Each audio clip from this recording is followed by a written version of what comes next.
Arsenal won, Burnley 0 and crown us champions. I said that at the end of the last video in the Premier League that we won against West Ham, and even more now. And potentially by the time we get to the end of today, Bournemouth versus Man City. If Bournemouth do what they need to do, 6th place in the reckoning, Champions League football potentially on the horizon. Unbeaten in 15 or 14 games. Last Premier League home game for Iraola and Bournemouth. Man City standing in their way, opportunity to end their title race and secure your Champions League. I see it happening today. And I believe Arsenal will be crowned Premier League champions 10 p.m. today. And if we're not, then we have to wait till Sunday. But I'm thinking it's going to happen today. But either way, I have no real analysis of this game. I won't really get onto it. Like, it was a game with two halves, to be honest with you. I think Arsenal were pairing in that first half. A lot of nice, intricate football, one-touch play between Odegaard, Saka, Havertz, Calafiori, Trossard, Mosquera getting involved as well. Declan Rice, at the tip of the base, conducting everything. It was nice to see, a lot of chances created. You had the Trossard off the post. We had the Havertz chance that was deflected wide. We had the Odegaard chance from the Calafiori and Trossard, good play that, got blocked just off the line. We had the Saka potential, to me, should have been a penalty, but I'm not even going to harp on it today. I don't even have the energy to focus on it today, but it should have been a penalty in my opinion. Soft, maybe one of those ones. Given you're not really too angry, not given you're not too angry, but it's like, come on, man. But I feel like there was a bit of balancing from last week and pressure from VAR, let's be honest. And maybe that's why the whole Havertz thing in the second half, even though that wasn't a red to me, maybe that was quickly moved on. But we had a couple of chances in the game, to score, and then obviously you score from the corner. Lovely delivery from Saka after us kind of pump faking them for a couple of short corners, for the first three. Lovely delivery, and it's been a long time since we've seen a set piece in that way, a cross and then a dagger, bang, and Kai Havertz, bro leaped, jumped, found that space, got over everyone and put it into the back of the net, and in the end won us the game. Would have been controversial him starting, and obviously over Gyökeres maybe, and Odegaard starting over Lewis Skelly, but I think both of their performances vindicated their starts. The team looked more fluid. Havertz was kind of peeling out to the right, allowing Saka to kind of go central, making our team a bit more fluid and the rotations a bit more interesting. Eze and Odegaard popping up in similar areas. Calafiori was all over the pitch, and even Mosquera inverting. It was nice to see. Trossard was quality as well. His creativity, I'll get onto him as I give him a little line. But yeah, first half was nice. Second half, obviously, Burnley kind of came out. It was physical. Burnley didn't do anything this game. I think all they did this game was try to be physical and make it difficult for Arsenal, and then they were fouling. That Fleming, you scum of the earth. I don't even like demoting players because he's already going to the Championship. But bro, you're only going down from here, buddy. You're not going to be playing in the Premier League again. And League One has your name on it. League One striker of the season, 28, 29. Your name's there, buddy. Because all bro was doing is trying to fouling Odegaard, fouling Eze, fouling Saliba, fouling Uriah, fouling everyone with like some hard tackles, not going for the ball. Don't know if he has some Manchester City, Liverpool, history, or Manchester United history, but that guy needs to be flogged. Luckily that their manager is Michael Jackson, so Arsenal had been struck by a smooth criminal. Do you know what I mean? Dun. Dad jokes. But yeah, back to the Steeler, obviously half-time. So Burnley came out second half, kind of had one or two moments. Arsenal had a couple of chances with Eze, like a volley that went off the ground that kind of just keep it safe, just narrowly onto the bar. A header that he should have done better with, in my opinion. That was some good play from Havertz and Trossard. But apart from that, we didn't have many chances. Kind of struggled to kind of control the ball of the game. Could feel the pressure in the stadium and amongst the players. And honestly, why would there not be? 1-0, we were purring and dominating, had a lot of chances to kind of kill this game in the first half, didn't. And then now we're against a team that have nothing to play for, have nothing to lose, and are still kind of going for the game, being physical, fouling, trying to make something happen. So, we had to be wary. We defended well. Mikel made a couple of subs, took off Eze, kind of faded throughout the game, put on Lewis Skelly, took off Havertz, and obviously put on Gyökeres, if I'm correct. Yeah, he did that sub after Havertz's close red card, which I'll talk about. It was high. It was a cynical foul for him to try and get a yellow to stop a counter attack. I don't think the intention was to break anyone's leg or anything. Hence the I guess the power or intent in the tackle, but it was high. It was like above the Achilles area and the kind of calf area. So we're looking at, you know, the rules, maybe yeah, you can say it qualifies, but if you look at the force, it didn't endanger the opponent, it didn't cause an injury, anything like that. I think if you're looking at a similar example, remember Dallo against Man United, for Man United against Man City when they'd lost 2-0 against Doku, where he kind of scraped his knee.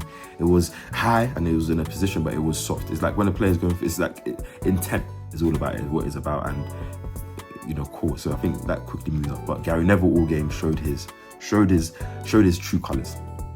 All season he'll come and talk to you, and he'll go to his podcast. Oh, I backed Arsenal even last season to win the league, and I backed Arsenal and make out Arteta.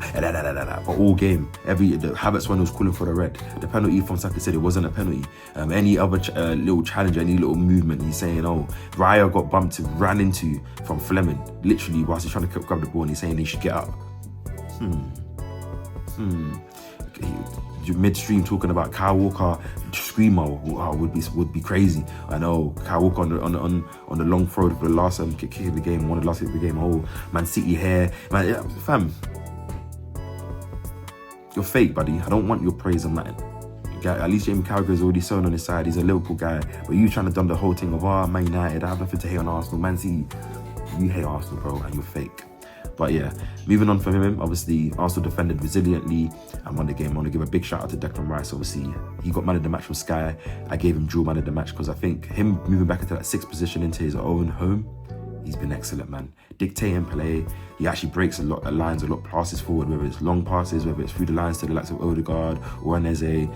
His clean-up game in terms of, I think there was one counter-attack from early in the game, Hannibal, after Arsenal were on, I think on an attack on the corner, and he ran back and caused that pressure for him to scuff his shot, just intercepting play and breaking up play, tackling cleanly. He's one of the most aggressively clean tacklers I've seen. Like, he'll go and run in or slide in, but he always gets the ball.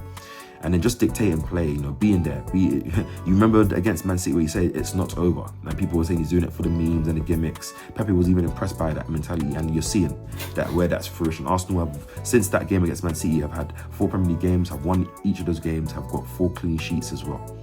That's big. That shows real bottle. That shows real cojones. That shows real heart. So big honorary mention to Declan Rice. I don't know if he's going to get the PFA Player of the Season. I hope he does. But he should be up there for Ballon d'Or shout, in my opinion. And to me, the best midfielder in the world and in the Premier League right now, man. And Odegaard today, man. That first half, I've said for years, Odegaard isn't a 10 to me, he's an 8. I think we've only had him as our only chief creator because Arsenal haven't employed well over the years until we bought Eze this season. And I see Ranieri's gone on loan. I think he will be part of Arsenal's first team. I don't think Arsenal sell him next season. Well, that's my hope. But Odegaard playing, you know, next to a 6, in front of a 10, or sorry, behind a 10, is to me one of the best players in the world in that position, in that 8. With the likes of Modric and, you know, Bernardo Silva and, you know, those type of players kind of aging out. You know, so you know you got your likes of Vitinha, who's there, of course.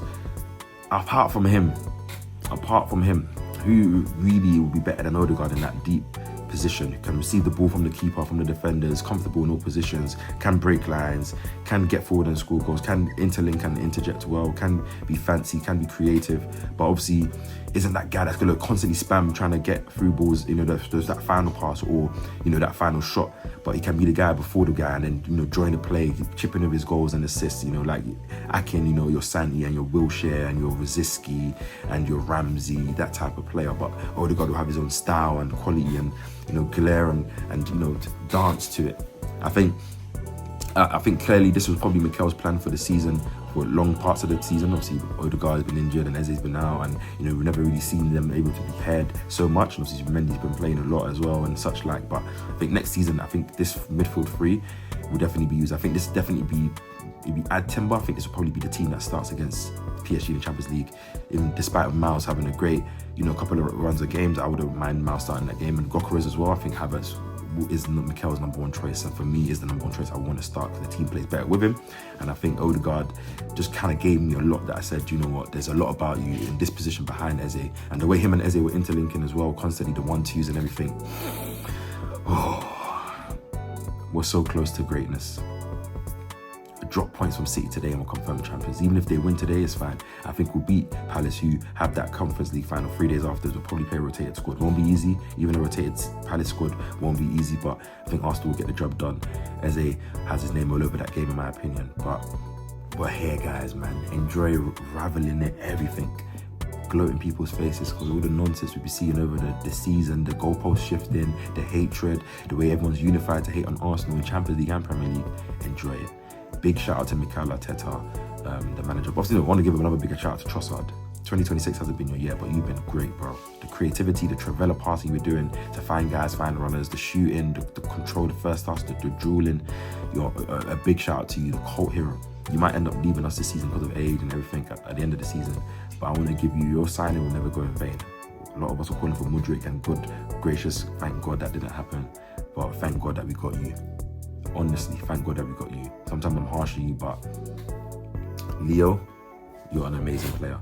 And Mikel Arteta, you've changed my life. I respect you as a man, I respect you as a manager. I've always said this. You come in, you address every single part of the club that needs to be addressed. You address every single part of a club that wants to win and a club that will win constantly, that needs to be invoked and needs to be realised and needs to be there. Emirates Stadium was there and you turned the lights on. That statement. Arsene Wenger built the stadium and you turned the lights on, and you definitely did that. You made us connected to the club, you made us proud of the club, you made our club one of the best teams in the world, and we're so close to being Premier League champions, something we've done since I was a little boy, and potentially could be Champions League champions, something that we've never done in our history. You're a legend, soon to be legend, and for me, I don't really want to see this guy ever leave the club. Things will always come to an end, but I think he has the opportunity with Pep leaving and that news getting announced yesterday to have his era and also have their dynasty, a 5-year period where we might have 3 or 5 and maybe a couple of Champions Leagues or Champions League and a couple of FA Cups and Carabao Cups and a couple of final appearances in the Champions League. Let's go do it, Arsenal, man. I'm so proud of this club. I'm so happy. Yes, we deserve this. We actually deserve this. So let's go and enjoy. And I'm a Bournemouth fan today, hating on Man City. And if Bournemouth don't do the job, we'll do our job against Palace, man. Comment down below how you're feeling. Comment down what you say. Any of the haters, are you still here? Don't really see you guys in my comments. Don't really see you guys in my streams. Are you mad, bro? Are you mad, sis? Congratulate the champions. Soon to be. It's your boy Cape. Hit the subscribe button, hit the like button. I'm out.